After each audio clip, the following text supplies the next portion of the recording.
Assalamualaikum warahmatullahi wabarakatuh. Saya Monika Putri Sakura dari Prodi Ilmu Komunikasi batch 12. Jadi di sini saya ngebahas salah satu media terbesar di Indonesia, yaitu ada MNC Group, yang mana nama lengkapnya itu Media Nusantara Citra, dan pastinya udah banyak dan gak asing lagi sama beberapa orang di beberapa udah nggak asing lagi di kuping kita, yang mana di beberapa media yang mereka punya itu mulai dari ada RCTI, terus ada MNC TV, terus mereka juga punya GTV, sampai ada iNews. Buat yang tinggal di Indonesia, khususnya yang sering nonton TV, produk-produk MNC ini tuh udah jadi bagian dari keseharian kita. Tapi sebenarnya kalau kita lihat dari sisi bisnisnya, MNC itu bukan cuma perusahaan media biasa, mereka juga punya strategi yang sangat rapi dan kuat, dan ini yang bikin mereka bisa bertahan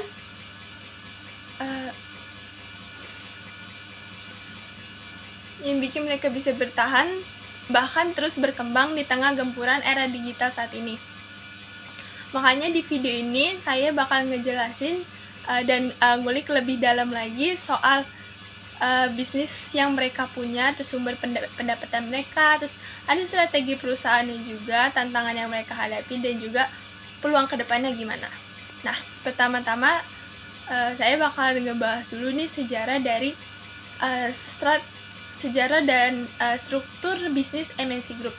Jadi MNC ini berdiri pada tahun 1989 dan didirikan oleh seorang pengusaha sekaligus tokoh publik yang sangat dikenal, yaitu Haritano Sudibjo, yang awalnya mereka cuman punya satu stasiun TV doang, yaitu RCTI.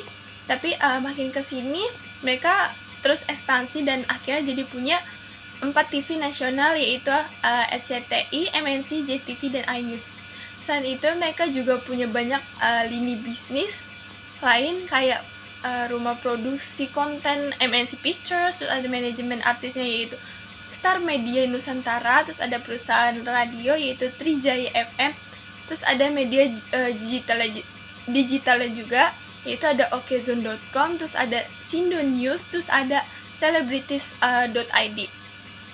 TV kabel, mereka juga punya TV kabel yaitu MNC Vision dan Qvision, dan juga platform streaming yaitu Vision Plus. Bahkan di luar media MNC juga nyebar ke bisnis properti dan keuangan. Jadi secara struktur MNC Group itu kayak gurita bisnis raksasa yang ngejangkau banyak bidang, walaupun fokus utama mereka itu tetap di media. Kalau dibahas soal sumber pendapatannya, yang paling besar yaitu datang dari iklannya, yaitu terutama dari iklan televisi. Misalnya itu ada RCTI yang punya rating tinggi untuk program-program sinetron dan talent show mereka, dan ini jadi magnet utama buat brand-brand besar pasang iklan. Jangan salah, sekarang iklan tuh nggak cuman yang muncul di sela-sela program doang, tapi juga dalam bentuk sponsor acara. Terus ada produk placement yang nyempil di dalam sinetronnya juga. Terus bahkan ada iklan yang bentuknya soft kayak pembicaraan brand di reality show gitu. Yang mana ini semua bagian dari strategi mereka buat maksimalin pendapatan dari satu program TV. Selain itu, MNC juga dapat duit dari langganan pelanggan TV kabel dari streaming yang kayak Vision Plus dan MNC Vision ini. Mereka punya paket berlangganan yang kasih akses ke saluran eksklusif dan konten original yang mereka punya, mirip kayak Netflix versi lokalnya. Tambah lagi mereka juga dapat penghasilan dari penjualan konten luar negeri. Jadi sinetron atau program Indonesia kadang dijual ke negara lain kayak Malaysia, terus ada Timur Leste, bahkan ada Timur Tengah. Di era digital ini mereka juga serius garap platform online-nya.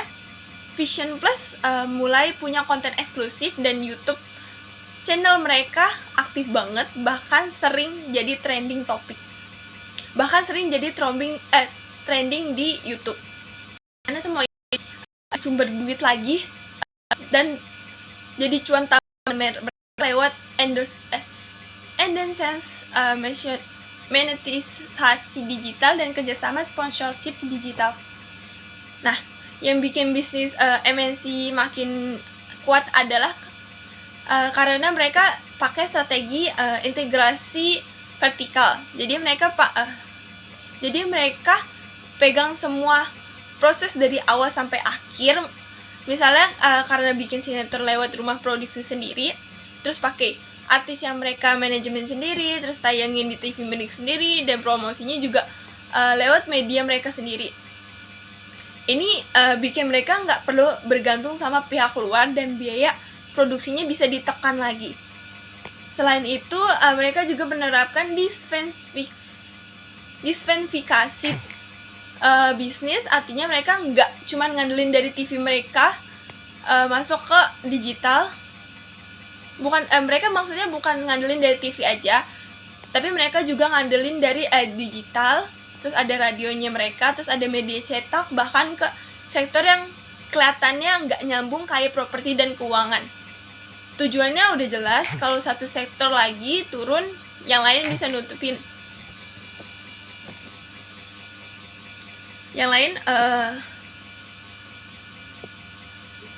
Bisa nutupin, dan ini terbukti berhasil bikin mereka survive di banyak situasi termasuk waktu pandeminya. Tapi tentu aja bisnis besar MNC juga punya tantangan besarnya sendiri. Salah satunya yang paling kelihatan adalah perubahan perilaku konsumennya. Anak muda sekarang udah jarang banget nih nonton TV kan. Mereka lebih milih scroll TikTok, terus nonton YouTube, atau milih ke Netflix aja, yang artinya pasar TV konvensional mulai turun nih. Ini yang mana ini juga jadi PR besar buat MNC sendiri. Mereka sebagian besar pendapatan mereka masih bergantung dari iklan TV.